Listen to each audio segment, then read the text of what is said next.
زينات، سلام، جمعة مباركة. واش راكم؟ ان شاء الله يا ربي تكونوا بخير. اليوم راني رايحه ندير لكم وصفه من اروع ما يكون.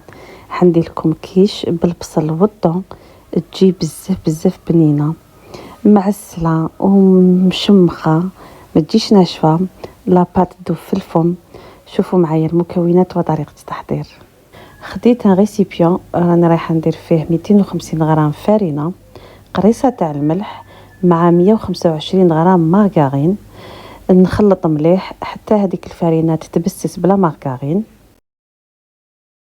من بعد نزيد هذيك الحبه تاع البيض ونزيد ندخلها مليح في الخليط.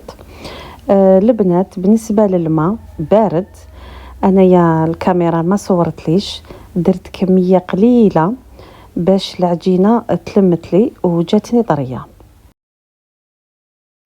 للحشو درت حبه بصله كبيره كنت دبلتها في الزيت كما راكم تشوفوا، خليتها تعسلت مليح.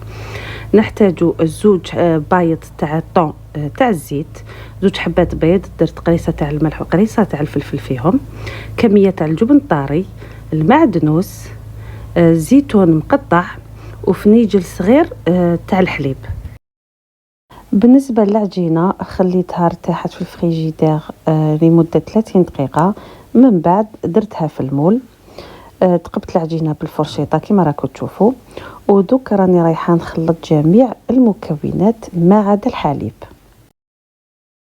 كي تخلطوا الخليط ديالكم زيدوا الحليب غير بشويه حتى تشوفوا الخليط ديالكم يعني ماشي ناشف وماشي سائل. كما راكم تشوفوا درت نص فنيجل تاع لاتاي. هنا راني رايحه ندير الخليط فوق لاباط، نزيد ندير من الفوق فخوماج رابي، ندخل لاكيش ديالي للفرن على درجه 180. كي تشوفوها طابت من تحت وتحمرت لكم، التحميره كل واحد كيفاش يحب. زيدوا شعلوا لها من الفوق، ودوك نوريها لكم في شكلها النهائي. هاي ليك لاكيش تاع البصل والطون، شوفوا كيفاش جات ما شاء الله. حمرتها مليح من الفوق، يعني درت لها نوعيه تاع الجبن مليحه. دوك نقسم لكم هنا مرسو باش تشوفوا كيفاش جات من الداخل، راهي تبان باللي طريه، جات تشهي شهيتكم في الجنه البنات. نتمنى تجربوها وتعجبكم.